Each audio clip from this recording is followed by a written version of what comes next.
అది నాకు జరిగింది. Very well said. సో నేను ఏదైతే ఒక కాన్షియస్ పాయింట్ మీ ముందుకు తీసుకురావాలనుకున్నానో, మైట్లీ మీ అందరికి మోస్ట్ ఆఫ్ యూ కి తెలిసే ఉండొచ్చు, బట్ సిన్సియర్లీ ఏ పాయింట్స్ అయితే చెప్పాలనుకున్నానో ఇవన్నీ ఏంటంటే అట్లీస్ట్ అంటే 2018 నుంచి 2023 వరకు తన ఆలోచన ఫేజ్ లో ఉంది కదా, ఆ తర్వాత ధైర్యం తెచ్చుకుంది కదా, ఆ ఫేజ్ లో మీరు ఎవరైనా ఉంటే తన మాటలు ఇన్స్పిరేషన్ గా తీసుకోవాలని కలెక్టివ్ కాన్షియస్నెస్ కి అందరూ వచ్చినప్పుడే ఒక తప్పుని తప్పుగా చూపించగలిగే ధైర్యం సమాజంలో ఎవరికైనా వస్తుంది.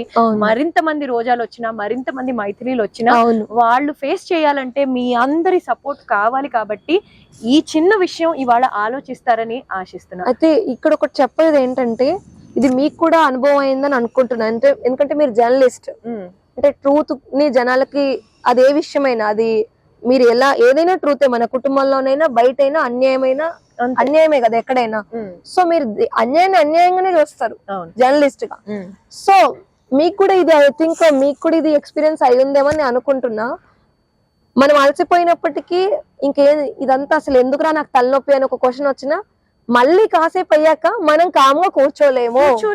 మళ్ళీ సహజంగా అదే పనిలో మొదలెట్టిన తర్వాత ఇప్పుడు ప్రశ్నించే వాళ్ళనే ఆ కుక్క పిచ్చి కుక్క అని, ఆ మనిషి క్యారెక్టర్ బ్యాడ్ అని, ఇలాంటివన్నీ వస్తాయి.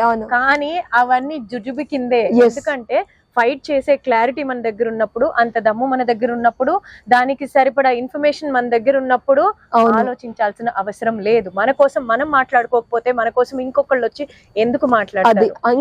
ఇంకొకటి తెలుసా, మన కోసం మనం మాట్లాడింది అది ఇంకోళ్ళ కోసం కూడా అవుతుంది. ట్రూ.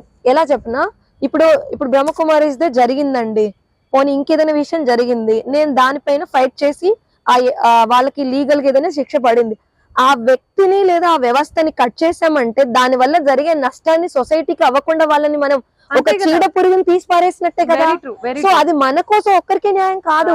చీడ పురుగుని తీసేస్తే పంటకి మొత్తానికి మంచే కదా, లేదంటే ఆ చీడ పురుగు ఇంకా చీడ పురుగులను తయారు చేస్తుంది. అసలు అది తెలిస్తే అందరూ మాట్లాడకుండా ఎందుకుంటారు? అది తెలిసిన స్పృహ ఉన్నోళ్లే పోరాడుతున్నారు. అది ఫైనల్ గా లాస్ట్ కు వచ్చి నువ్వు చేసింది మంచిది, నువ్వు చేస్తుంది మేము అందరం చేస్తున్నాం, ఇవన్నీ లాస్ట్ అందరూ చెప్తారు. అవన్నీ ఏం చేసుకోవాలి?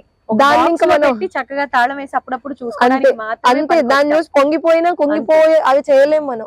అప్పుడు కూడా మన అబ్జర్వేషన్ ఏముంటది తెలుసా, చూస్తాము మళ్ళీ ఇలాంటిదైనా వచ్చినప్పుడు నెక్స్ట్ విషయాల్లో మళ్ళీ మనం మాట్లాడకుండా ఉండలేము, ఫైట్ చేయకుండా ఉండలేము. ఒక మనమే కాదు, ఇలాంటి స్ఫురణ ఉన్న ఎవరైనా, ఇప్పుడు మీరు జర్నలిస్ట్ గా ఎన్నో విషయాల్లో ఫైట్ చేస్తుండొచ్చు, నేను ఒక వ్యక్తిగా ఇంకో విషయంలో ఫైట్ చేస్తుండొచ్చు, అది ఎవరైనా కూడా